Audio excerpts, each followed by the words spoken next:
आज Doubtnut app download करें। Doubtnut पर अपने सभी गणित, रसायन विज्ञान, भौतिक विज्ञान और जीव विज्ञान के डाउट्स का करो सफाया। बस प्रश्न की फोटो खींचो, एक ही प्रश्न को क्रॉप करो और तुरंत वीडियो सोल्यूशन पाओ। अभी डाउनलोड करें।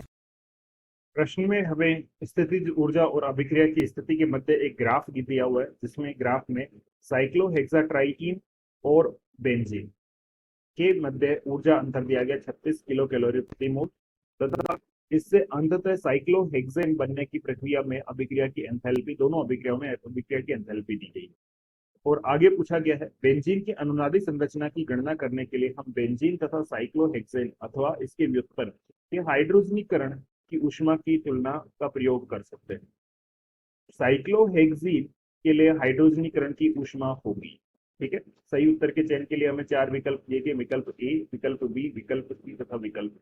तो देखिए, पहले दिए गए ग्राफ को समझने की कोशिश करते हैं, ठीक है ना। यहाँ पे जब बोला जा रहा है कि ये ऊर्जा किसकी, साइक्लोहेक्साट्राइकीन की, तो इसका अर्थ ये है कि यहाँ पे बेंजीन जो है अर्थात साइक्लोहेक्साट्राइकीन जो है, इसमें साइक्लोहेक्सा का मतलब 6 सदस्यीय वलय है और 3 द्विपद उपस्थित हैं और इसमें अनुनाद नहीं माना गया है, इसमें अनुनाद नहीं माना गया। जबकि जब इस अणु को बेंजीन बोलते हैं हम, तो ये बेंजीन के अनुसार हम क्या करेंगे, जो भी अनुनादी संरचनाएं लिखी जाएंगी उसके आधार पर ये अनुनादी संकर को हम क्या बोलेंगे, बेंजीन बोलेंगे। और क्योंकि इन दोनों की ऊर्जाओं में अंतर है जो कि वास्तविक है, क्यों, क्योंकि अगर अनुनाद नहीं होता या अनुनाद होता है तो अनुनाद के कारण अणु का स्थायित्व बढ़ता है, अर्थात अनुनादी संकर की ऊर्जा क्या रहेगी, कम रहेगी। तो हम बोल सकते हैं कि ये 36 किलो कैलोरी जो है ये अनुनादी ऊर्जा है।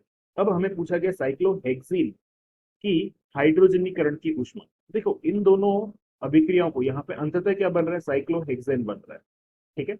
इन दोनों अभिक्रियाओं को यदि हम प्रदर्शित करें अभिक्रिया के रूप में, ठीक है ना, तो जब हम साइक्लोहेक्साट्राइकीन का बात कर रहे हैं, साइक्लोहेक्साट्राइकीन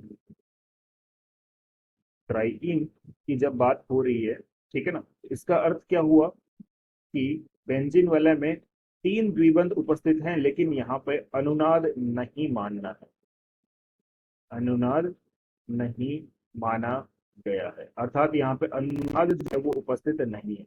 जबकि बेंजीन की जो ऊर्जा हमें दी गई है, ठीक है ना, तो बेंजीन में इसकी अनुनादी संरचना अर्थात सभी अनुनादी संरचनाओं को मिलाकर जो अनुनादी संकर बनता है, ठीक है ना, जिसको हम किस प्रकार से प्रदर्शित कर सकते हैं, जिसको हम इस प्रकार से प्रदर्शित कर सकते हैं, इसमें अनुनाद के कारण इसकी ऊर्जा क्या है, ये अनुनादी संकर है, अनुनादी संकर है। अब इनके हाइड्रोजनीकरण की बात हो रही है, तो देखिए हाइड्रोजनीकरण की यदि बात करें तो जब हम साइक्लोहेक्साट्राइकीन की अभिक्रिया करवा रहे हैं, ठीक है, तो इसमें हम बोल सकते हैं कि इसमें 3 द्विबंध है तो 3 हाइड्रोजन के अणु लगेंगे और अंततः क्या होगा, अंततः साइक्लोहेक्सेन बन जाएगा। और इस अभिक्रिया की जो एंथैल्पी हमें दी गई है प्रश्न से, डेल्टा एच, वो कितनी दी गई है, देखो यहां से और यहाँ का अंतर, ठीक है, तो ये दिया गया -85.8 -85.8 किलो कैलोरी प्रति मोल। ये डेल्टा एच दिया गया है -85.8 किलो कैलोरी प्रति मोल, किलो कैलोरी प्रति मोल, ठीक है। दूसरा, बेंजीन की अनुनादी संरचना अर्थात अनुनादी संकर की हाइड्रोजनीकरण की ऊष्मा दी गई है।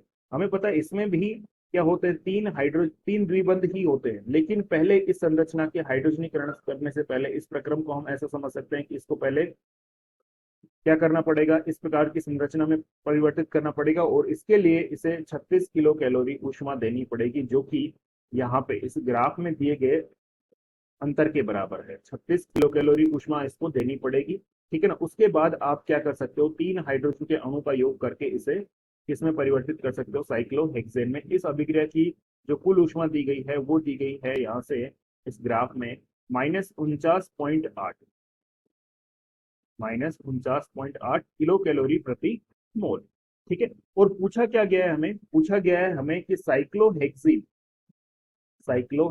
अर्थात ऐसी 6 सदस्यीय वलय जिसमें एक द्विबंध है, ठीक है ना, इसके हाइड्रोजनीकरण की ऊष्मा, कि इसमें एक द्विबंध है तो एक ही हाइड्रोजन का योग होगा, इससे क्या बनेगा, क्या साइक्लोहेक्सेन बनेगा। इसका डेल्टा एच हमसे, इस अभिक्रिया की एंथैल्पी हमसे पूछी गई है।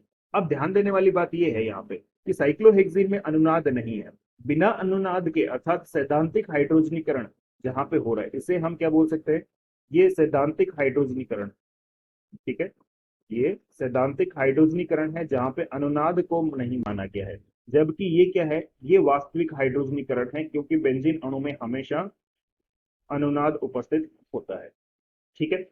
अब साइक्लोहेक्सीन में क्या है, कोई अनुनाद नहीं है, अणु में अनुनाद नहीं, ठीक है। तो यहाँ पे जो ऊष्मा उत्सर्जित होगी, ध्यान देने वाली बात यह है कि जब आप 3 हाइड्रोजन के अणुओं का योग करते हैं 3 द्विबंधों पर, तो जो ऊष्मा उत्सर्जित होती है वो होती है -85.8। इस अभिक्रिया में आप क्या कर रहे हैं, एक द्विबंध पर एक हाइड्रोजन अणु का योग कर रहे हैं, तो इस अभिक्रिया में जो डेल्टा एच होगी, ठीक है ना, इस अभिक्रिया की जो डेल्टा एच होगी वो कितनी होगी, ये जो डेल्टा एच होगी कि इस डेल्टा एच का मान होगा 3 बंधों को हाइड्रोजनीकृत करने में जितनी ऊष्मा का उत्सर्जन हुआ उसका 1/3, कितना किलो कैलोरी प्रति मोल, ठीक है। इसको यदि आगे हल करें तो ये डेल्टा एच हमारे पास आएगा -208.6 किलो कैलोरी प्रति मोल। अब दिए गए विकल्पों में यदि सही उत्तर की बात करें -28.6 किलो कैलोरी प्रति मोल, तो इस प्रश्न का सही उत्तर होगा फिर कक्षा 6वीं से 12वीं से लेकर नीट, IIT, JEE वो एडवांस के लेवल तक 1 करोड़ से ज्यादा छात्रों का भरोसा। आज ही डाउनलोड करें डाउटनेट ऐप या व्हाट्सएप करें अपने सारे डाउट्स 8400 400 400 पर।